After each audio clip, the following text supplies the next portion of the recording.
and we said that speed is how fast an object is moving.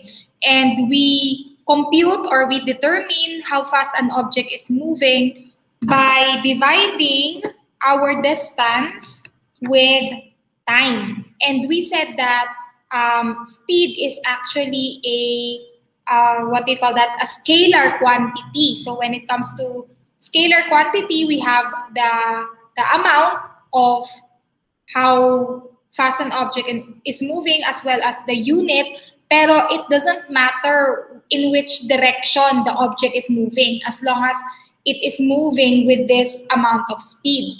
But for this week, what we're going to learn is all about velocity. Okay, and velocity and speed are actually different. So let's continue. For this week, the essential questions that we are going to answer is, number one, of course, what is velocity? And number two, how do we determine the velocity of an object? So basically, the essential question for number two is the computation part of how we will know the velocity of a moving object. Okay, so for velocity, velocity is actually a vector quantity. Okay, so let me write that down. Okay, so velocity here is actually a vector quantity. So when we say vector quantity, di ba sabi natin, vector quantity, it needs the number or how fast an object is moving. At the same time, we also need the direction in which an object is moving. So when it comes to vector quantities, very important yung idea of the direction in which the object is moving. Pero you have to understand na for grade 7 kasi, usually we are using one directional motion. So it's either going up or down or going sideways lang ang kanyang movement. Okay? And by definition, velocity is the speed at which an object moves in one direction. So for the equation, in order to find velocity, we come up with this equation, which is velocity is equivalent to displacement over time. So ito yung shortened equation niya.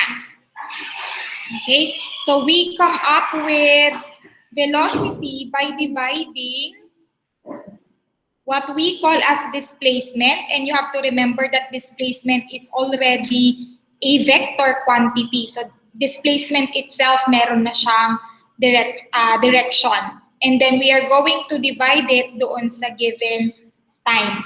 Okay? So to make things a little bit easier, you have to remember that displacement is the change in an object's position. So to come up with the change of an object's position, so we are just going to divide its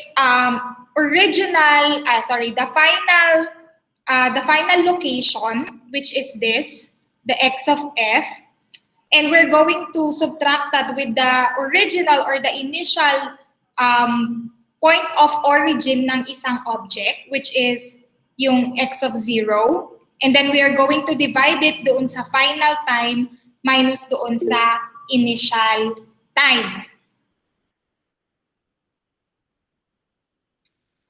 Okay, so sometimes it depends on the problem. Sometimes okay lang na ito yung equation na gamitin ninyo, which is the shortened one.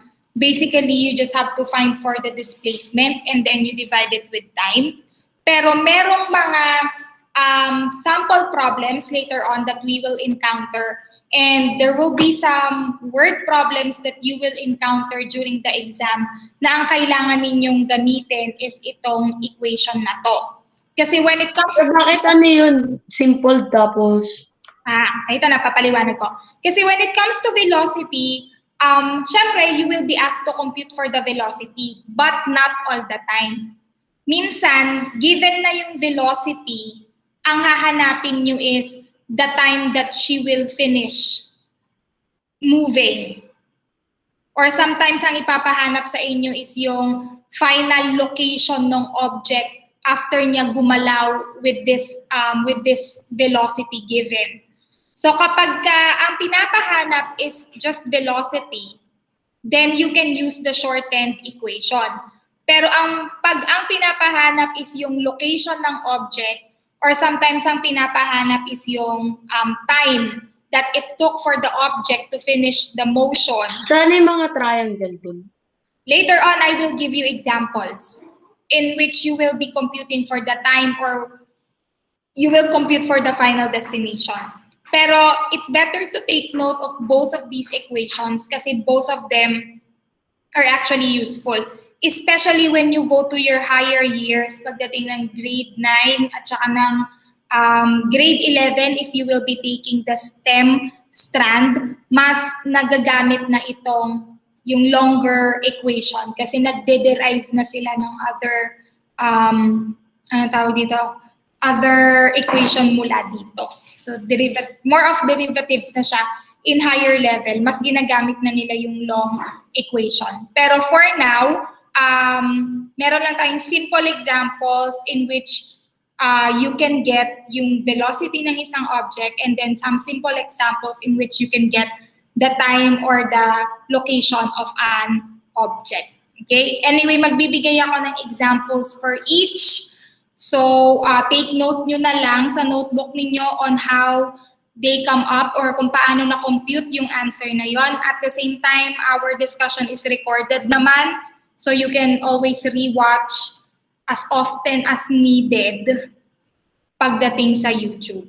Okay? So, pa-take note po ako ng equation, pa-raise ng hands. Yung mga students na tapos nang mag-take note ng equation sa kanilang notebooks. Okay, thank you, Kadesh and Jared. How about the other students? Okay na din si Danstan and si Reynald. Okay na din si Gian. Ayana is also done. Okay, so paki-take note yan ha. Especially during the quizzes and during the exam, you can open your notebooks and check yung equation kung tama yung ginagawa ninyo. Pero if you really want to challenge yourself sa quiz, pwedeng wag kayong mag-open notebook para at least mas napupush nyo yung sarili nyo or mas na-evaluate nyo yung sarili nyo if you really understood the topic. Okay? So let's continue. Mukhang okay na. Naturo mo na po ba yung road safety? Ano ulit, Kadesh? Can you... Naturo mo na po yung road safety? Yung road safety, ibibigay ko siya after today. After the discussion with velocity, you can, ibibigay ko na yung instruction when it comes to road safety. Pero for those of you who have already seen it on Google Classroom and have already started, wala namang masama. Okay? Yes, Kuya Reynald, you raised your hand. Do you have question or kanina pa yan? Kaya kanina pa po. Okay, kanina pa. So let's continue with the next slide. And this is an example of a problem for the computation of velocity. So it says here, a man walked 7 kilometers. Wait lang. Balik tayo dito. Sorry balik tayo. Ang SI unit for, anong tawag dito? For velocity, commonly is meter per second or pwede siyang maging kilometer per hour, kmph. Okay? So kung ang given ay meters for the distance, then ang unit ng time natin automatic ay seconds. So ang magiging unit for velocity is meter per second. Pero kung ang given sa distance ay kilometers, then ang ating unit of time will be in terms of hours, kmph. Okay, pag kilometers at hours na yung time, then there's no need for you to convert the hours into seconds. Pero kapag ka-given ay meters, then the unit of time should be in terms of seconds. Okay, both of them are actually acceptable. kmph or kilometers per hour is most commonly used, especially for mga transportation. For example, your cars, the plane, trains, most of them are moving at with a velocity of kilometers per hour. So okay lang if we are going to use kmph or meter per second. Okay? Important ang unit at saka ang direction in terms of velocity. So ayan, nabigay ko na. Let's continue with the first example. So it says here, a man walked 7 kilometers for 2 hours going to the bus stop and walked an additional 2 kilometers for 1 hour in the same direction.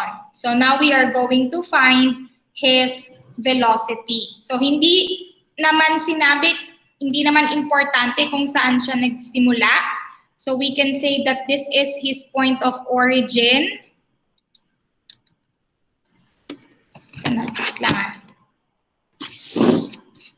So for example, this is the point of origin, and he walked 7 kilometers to the bus stop. So 1, 2, 3, 4, 5, 6, 7. Okay, and then from here, he walked an additional 2 kilometers for 1 hour. So this is the final location.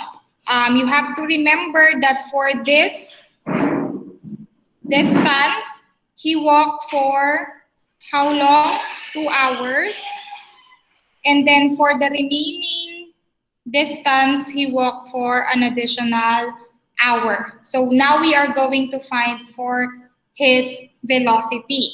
So in this case, we can just use the shortened equation. So we can say that x is your velocity, okay? And of course, our final distance is how many? Anybody from the class can tell me what is the final distance? 9 kilometers. Okay, so 9 kilometers. What is the initial distance? Anybody from the class can tell me what is the initial distance? Sure, 9 meters. 9 kilometers is the final distance, the final location of the man. What is the initial? Saan siya nagsimula? Hours. Anybody? 7 kilometers. Saan siya nagsimula?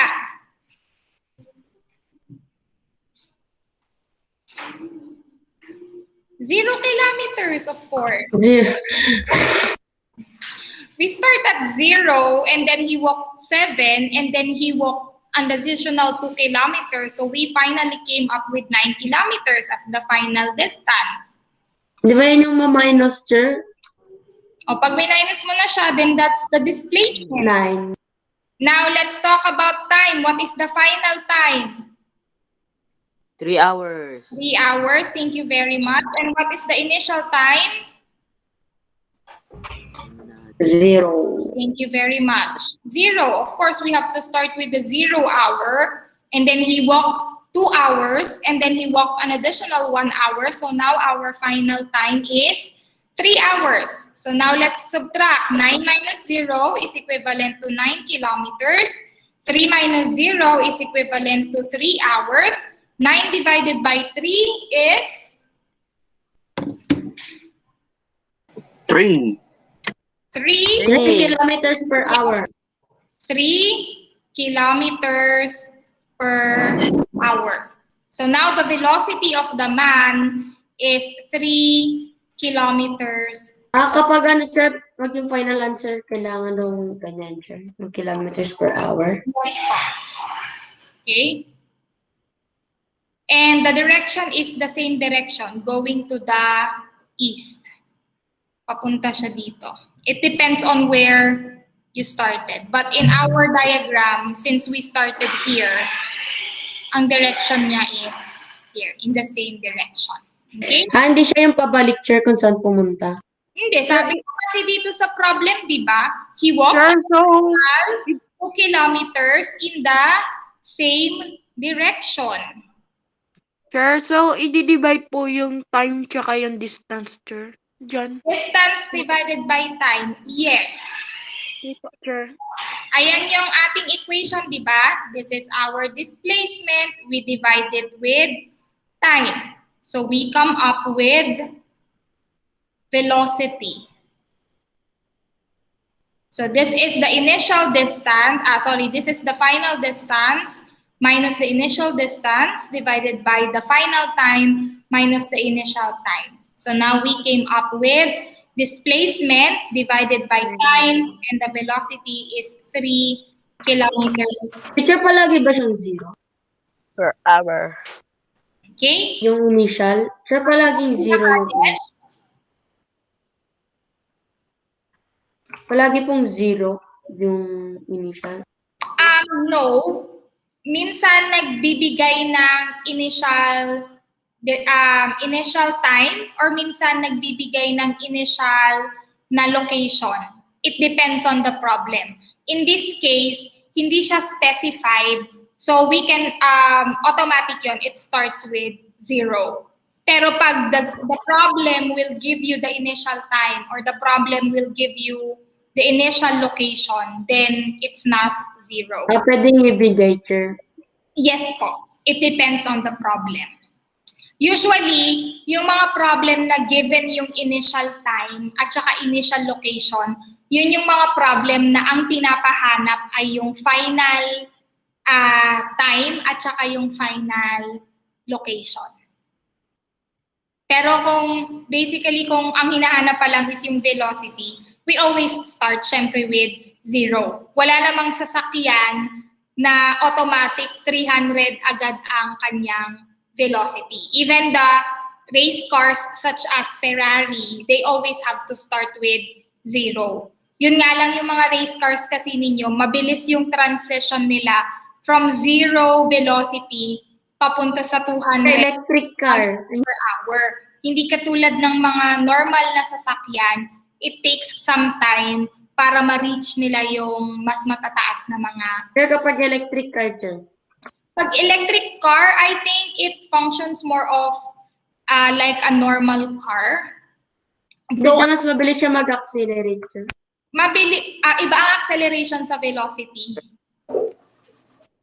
And you will learn about acceleration, more on acceleration sa grade 8. Kasi acceleration is meter per second squared. So it's already divided by time. Ang ating velocity ay meter per second pala. Okay? Pero siguro if we're talking about Tesla, I think medyo, yes, you can say na mabilis yung kanyang acceleration. So yung transition niya from 0 going to the higher speed. Pero meron kasing mga electric cars na hindi naman Tesla. Yung mga normal cars pa lang. So medyo you cannot expect them to transition to a higher velocity ng ganun kabilis. Okay? So now let's continue with our next problem. We have quite a lot here. So the second problem here, it says, a man walked 7 kilometers for 2 hours going to the bus stop. When he arrived doon sa bus stop, he realized that he needed to buy things from the grocery. And the grocery is located 3 kilometers in the opposite direction. Okay? Medyo kulang ang aking given.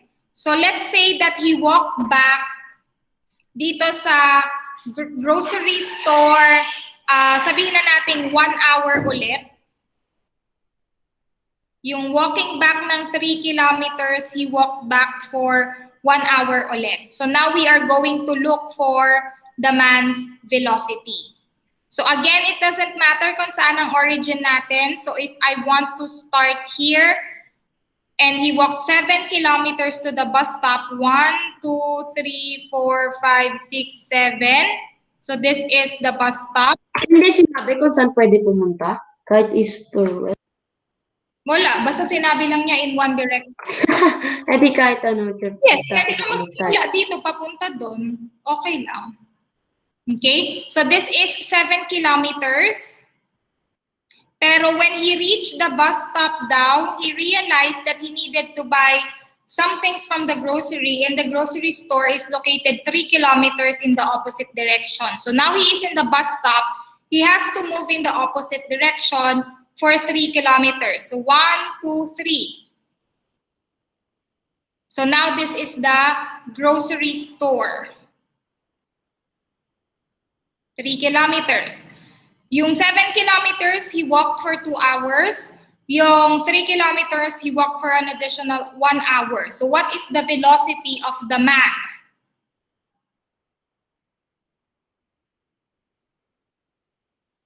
So we compute for velocity the same as yung kanina. We have to find the final location and we have to subtract it with the original location. So what is the final location of the man?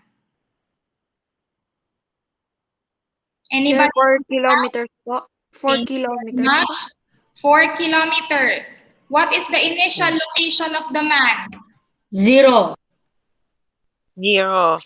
Bakit Zero. naging 4 kilometers ang final location niya?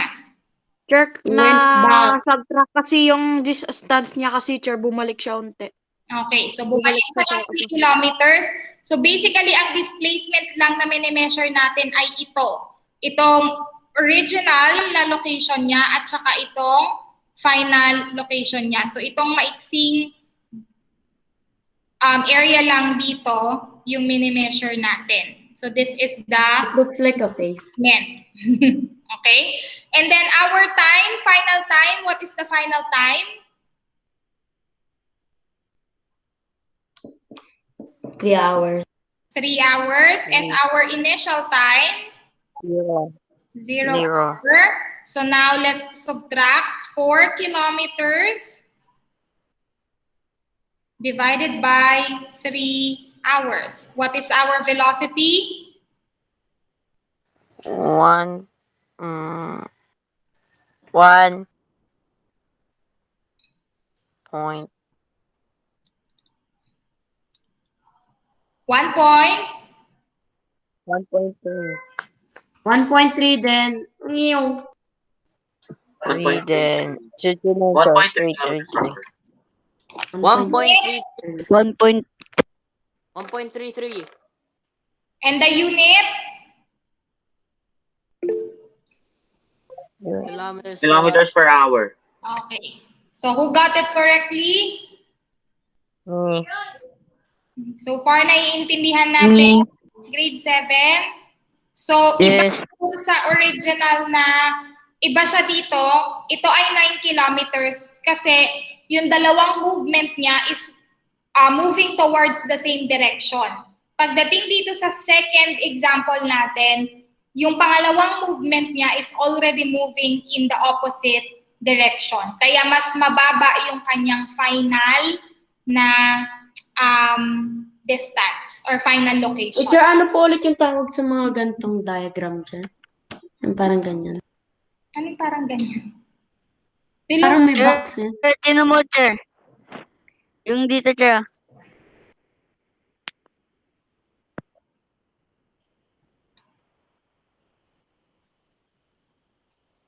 Okay na tayo, grade 7. We can move on to the next problem.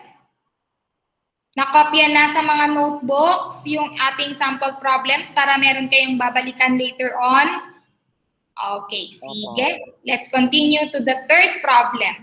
This one, it says here that Michael threw a ball 9 meters high.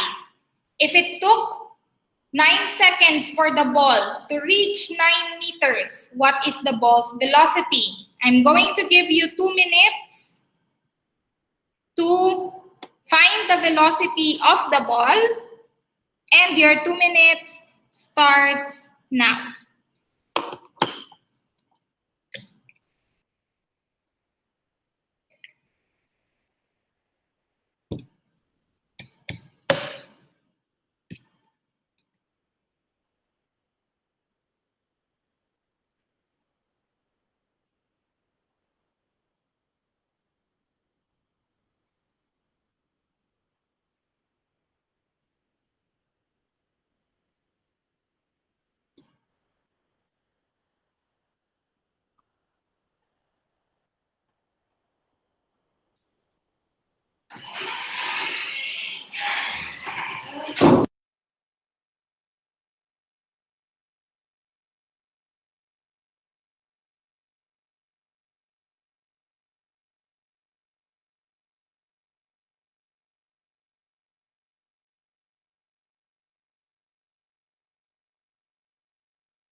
Less than a minute, guys. Let's finalize our answers. Make sure that your unit is correct. Oh, ayan na, nag-alarm na. Okay. So let's answer, ha? Kuya Gian, what's your answer? Wait, I'm still computing. You're still I'm computing. finalizing How now. about Kuya Yuri? What's your answer? Sure, I'm not sure. I'm still computing, but it shows to my calculator it's 1 One. kilometer. Okay. How about Jared? What's your answer? 1 meter per second. How about Kades?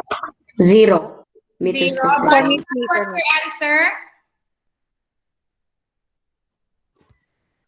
For me, it's meter. How about Reynald? What's your answer? Sir, I'm still calculating. You're still computing. Ayana, what's your answer? O sige, Kuya Gian, what's your answer? 2. 2. Okay, let's think. Let's try. Again, the origin doesn't matter. Michael can be located here if I want to. And then he threw the ball 9 meters up. So 1, 2, 3, 4, 5, 6, 7, 8, 9. So this is 9 meters. So this is the distance 1 yan, sir. of the ball. And it took the ball 9 seconds to reach itong height na to. So after 9 seconds, nandito siya sa taas na to. So now let's come up with the ball's velocity. What's the It's position? 0. Final. 5. 9 9. 9 what? meters. And what's the initial location? 0 So what? meters. 9 seconds, sir. And then our final time is 9 seconds. Initial time. 0 So seconds. what? Seconds. Liza, you. Seconds. So 9 meters Seconds po. divided by It's 9 divided by 9. equivalent to Because 1. 1 meter per second. 1 meter. 1. Yes, I'm 1 meter right. per second. Alam kong dalawa yung sagot ko. Unit 2, dan Stan. Make sure that the unit is correct, ha? We do not use kilometer per hour because the given says meter and the time given is in terms of seconds. So if you answered 1 kilometer per hour, that's wrong. Kala ko kasi bumalik, sir, dahil bumababa yung bola. Hindi pa, wala naman sinabing bumaba. Ang sabi lang, after 9 seconds, the ball is at a height of 9 meters.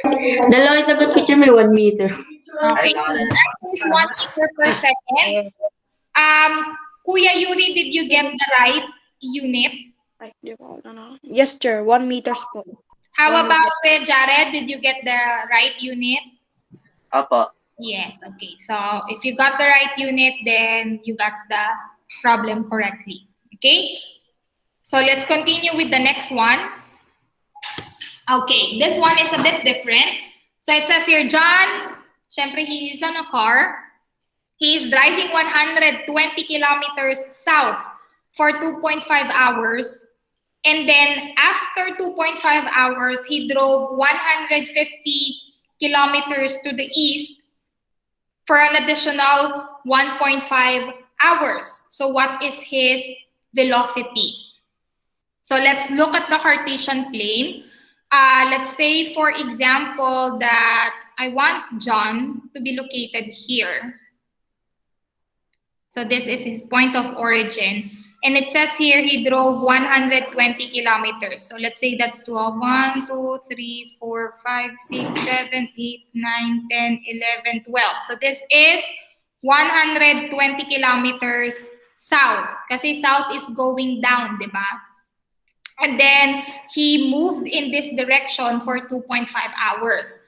After 2.5 hours, he decided to move 150 kilometers going to the east. So 1, 2, 3, 4, 5, 6, 7, 8, 9, 10, 11, 12, 13, 14, 15. So this is 150 kilometers going to the east. So now we have to find his velocity. So for this time, in order to find the displacement, do you remember what we learned 2 weeks ago?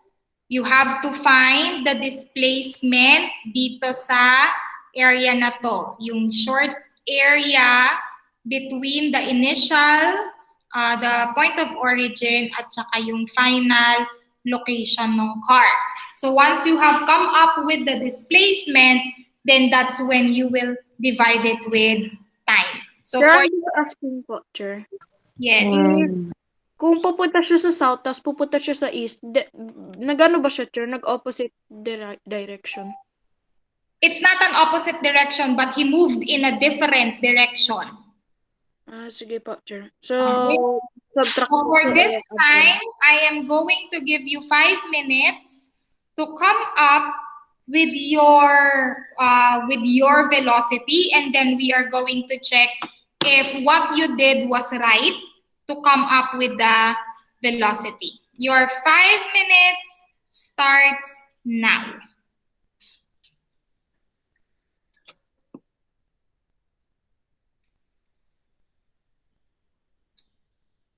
Sir, write the displacement. Yes, you have to find the displacement first.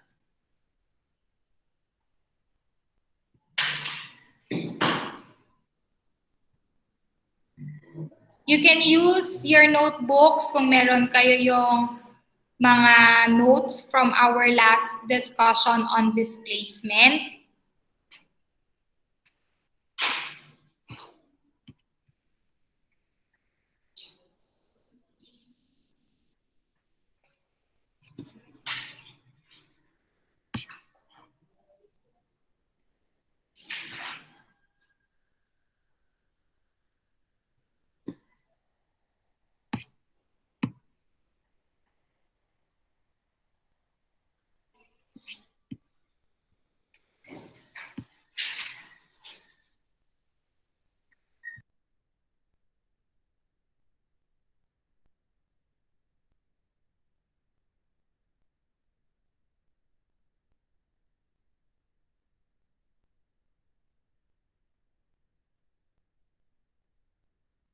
Teacher, I'm done. Same.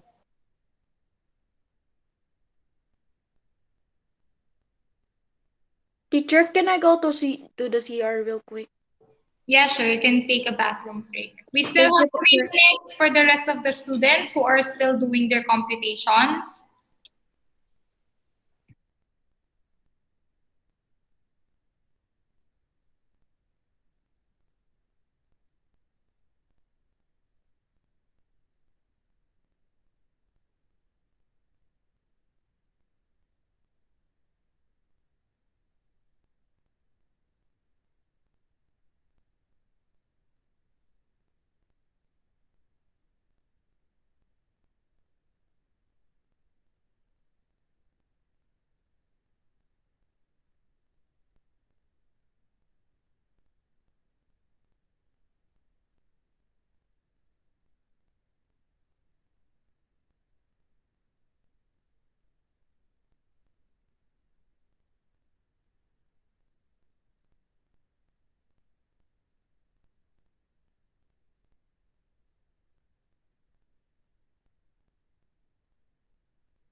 Sir, kung may private messages lang dito sa Meet, Sir. Pwede na namin masagot yung sagot, Sir. Ay, masend yung sagot namin, Sir. It's okay, we can still check. 2 minutes left for those who are still doing their computations. Be careful about your unit, ha?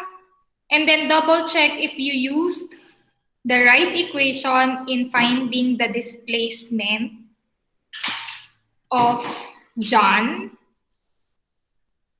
Okay.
Wait lang.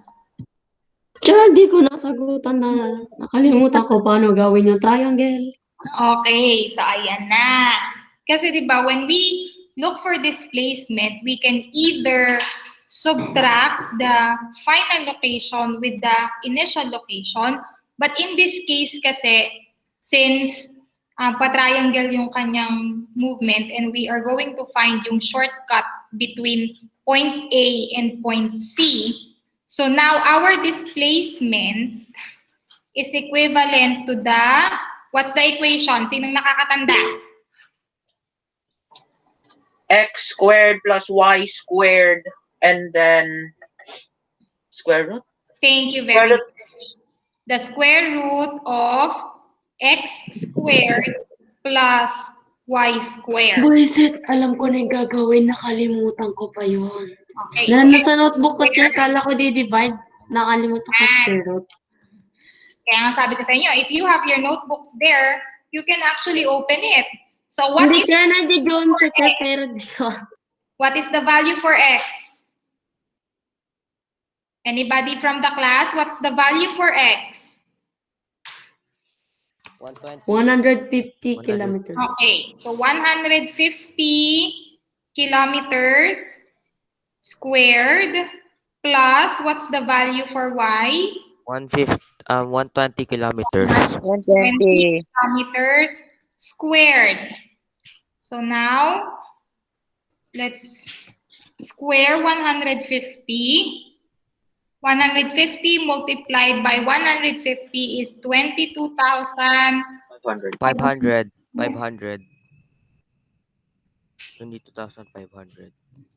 And then we're going to add that with 120 squared. So 120 multiplied by 120. So that's 14,400 kilometers. So 22,500, let's add it with 14,400. We came up with 36,900. 900. 36,900. And what is 100. the square root of 36,900? 136.66. Ulit, 100. 192.1. 100.66. 192.26. 100. Kilometers. So this is our Ayaw mo yun. placement. Okay, so 192.26 kilometers, we're going to divide that with our final time. What is the final time? Anybody from the class? Final time. 4 hours. 4 hours. And what is the initial time? Siyempre, 0 hours. But then, so now, to come up with the velocity, we are going to divide 192.26 divided by 4 hours. What's the final velocity?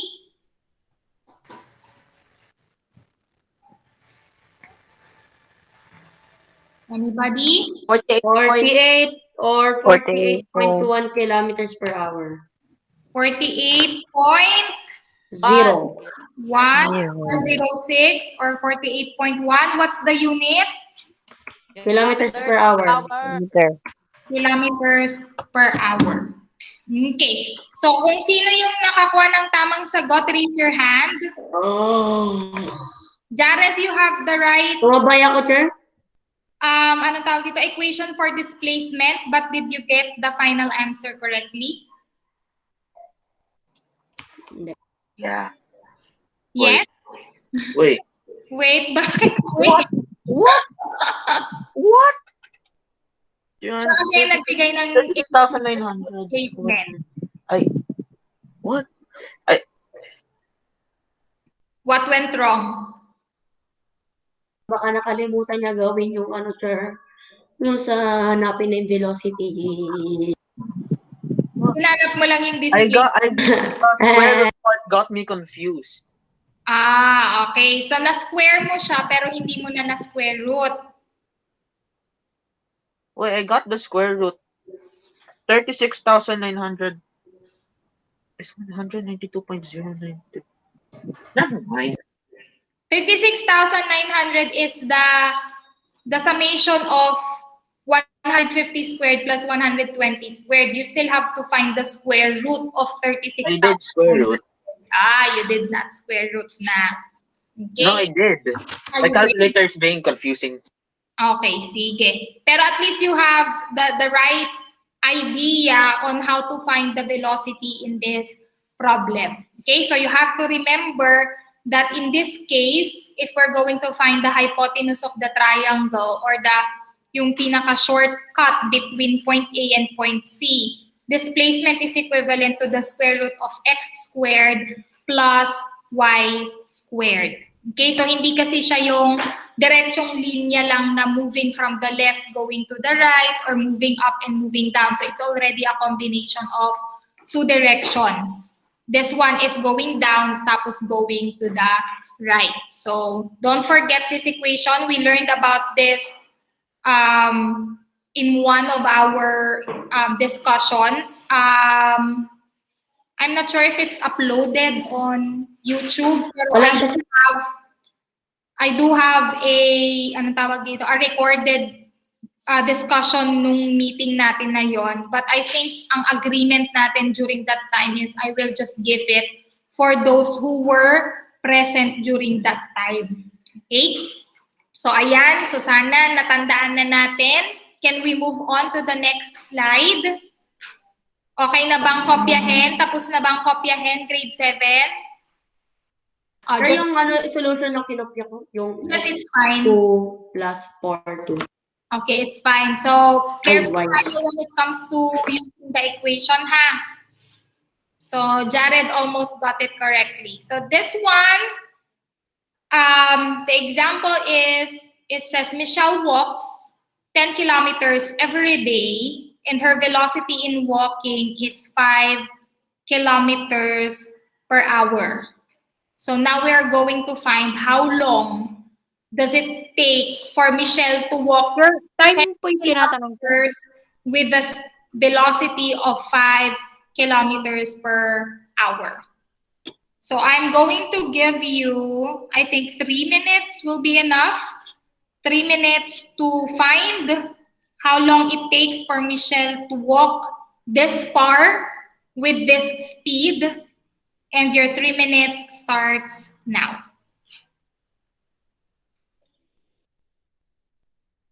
Sir, excuse me po.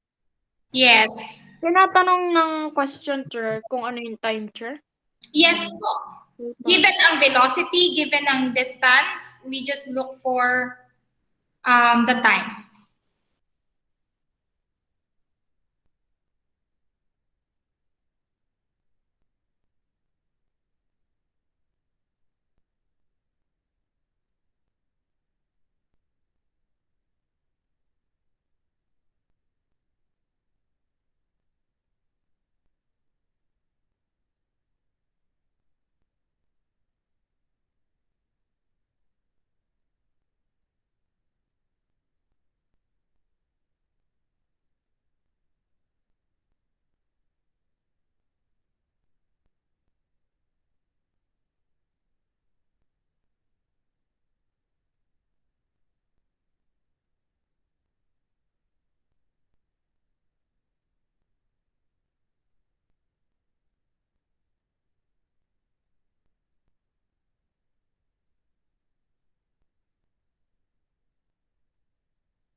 One minute left. Finalize your answers. Make sure you have the correct unit.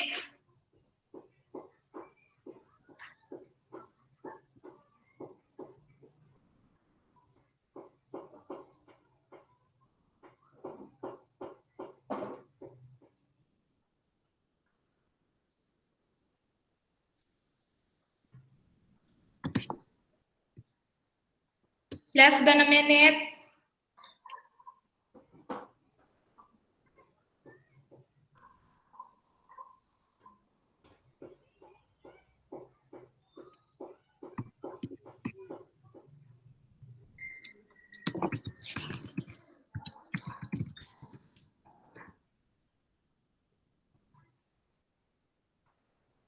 Sir, ito times ba, sir, or divide?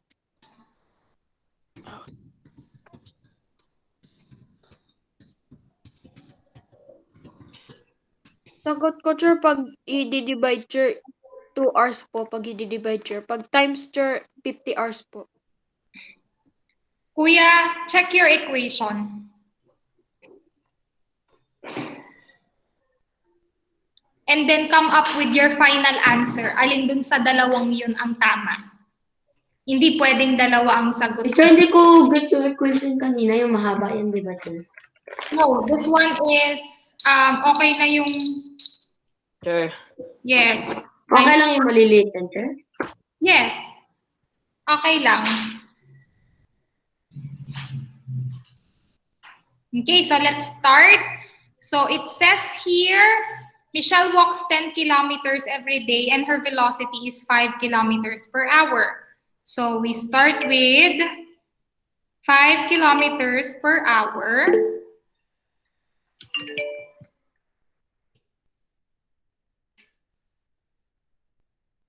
Nangyayari. Okay, and then her displacement is 10 kilometers, and then we don't know the time. So what we're going to do is we're going to multiply both x, both. Sir, mali yung unit nung iba. Hindi siya HRS. 2 yun. Okay, so we're going to multiply both sides by x. So this one will be 5 kilometers per hour, and then our x is here. And then we have 10 kilometers. So in order to isolate or to get yung value ng x, we have to divide both sides with 5 kilometers per hour. 5 kilometers per hour. So cancel na siya dito. So now ang naiwan ay yung x. 10 divided by 5 is 2. Cancel out yung kilometers. So now we have 2 hours. So Michelle walks 10 kilometers for 2 hours every day. So her velocity is 5 kilometers per hour. Raise of hands who got it correctly. Reyna got it correctly. Danstan, si Jared hindi makapaniwala. Ayana got it correctly and even Gian. Okay. Teacher, walang HRS. Nga, ayan yung HR. Akin may HRS. Teacher, naiihi ako. Okay, sige. So hours. Okay? So it takes Michelle 2 hours to walk 10 kilometers every day. So yun yung kanyang form of exercise. Okay? Do we have a question about this one? Wala. Let's go to something more complicated. This time, Michelle, she walked another day, but this time, nag-iba yung kanyang velocity. Instead of the usual 5 kilometers per hour, for today, she walked faster. So her velocity for today is 7 kilometers per hour. But it is still the same route, which is 10 kilometers. So what time did she finish if she started walking at 5:30 in the afternoon? I'll give you an additional 3 minutes to come up with your answer. Your 3 minutes starts now. Share the time. Yes, what time did she finish? You don't need to use the long equation. You can find the answer even if you will be using the shorter equation.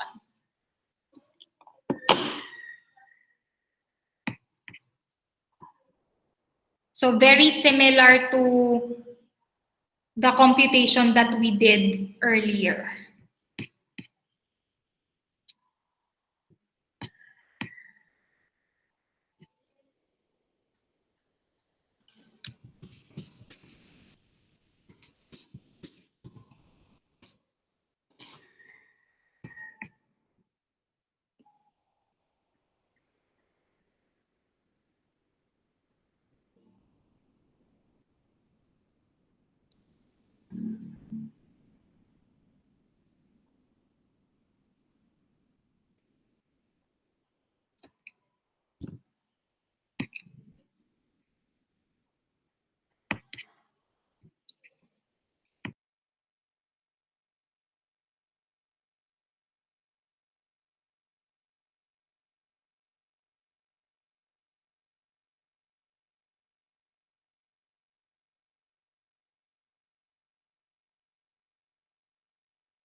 But nawala si teacher. Oh my God. Wala, nawala si teacher. Nawala, Sino yung host? nawala din si Kadesh. Ba't nag-gay? Sino nag-gay? Teacher, ah. Ba't sino nag-gay? Wait, who's actually who's the host? Sinong host? Hala, na-hijack na. Biglang pumasok. Sino yung may pag... Sino yung... Desh. Ay, Dunstan. No, Wala si Hab. Leonard, ang talino mo na sa science ah. Wala, si na-hijack teacher. na. Patay, wala na si teacher, na-kick. Hala, Wala din si na-hijack na. Kadesh. Wala din si Kadesh. Ay, Baka joke nawala sa na answer baka ko. nawala yung connection nila. Lalim ng boses ko yun.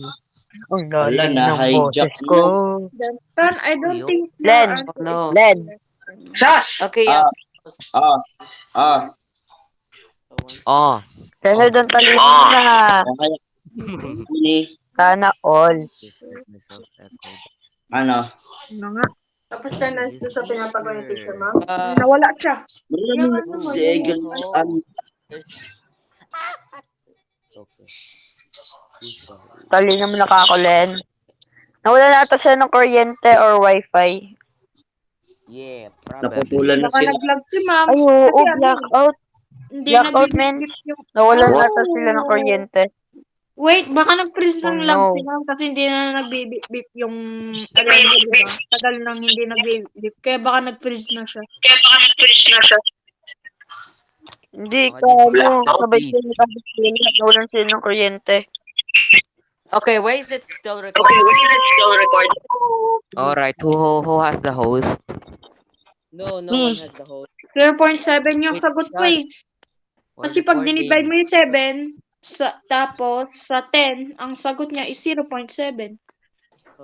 Wait, I Yes. saw the Ayun nga, second. akin din. Ganun I din. got 2 hours. I got Hey, 2 answers. 0.7 din yung Abang akin. ipatawag mo doon sa 5:30 p.m., matatapos siya na sa akin ng 7:30 p.m. or 7 p.m. Same tayo. Tagal? Pwede matapos yun ng 6:14. 7 p.m. or 7:30 kasi ang sagot 0.7. Yes, So, same. usually, I think it takes PM. 2 hours. 3 p.m. 2 hours, I think. Huh. Puti mo ah. Ano ako, ang itim ko. 2 hours ba? Nawalan sila ng kuryente, guys. Hallelujah. Oy, may nagre-record. Sino yung nagre-record? Sino yung host? I just Just decided. earlier. Already Yes, started ma'am. here. Stop record ko na. Ikaw yung host? Naruto. Rich pala yung host. Wag. Stop Wait, record. wag. Wait for the teacher. Wait, sino yung host? Don't reach. Don't reach. Oh, Don Rich, kung may nakikita kang padlock dyan sa ibaba mo, wag mong pipindutin yun ah. Wait, who's the... Oh, Don Rich. Low. Talk. Low. In the middle of nowhere.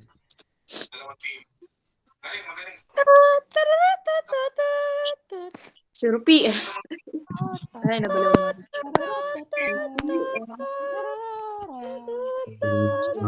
Sino tapos na sa comic?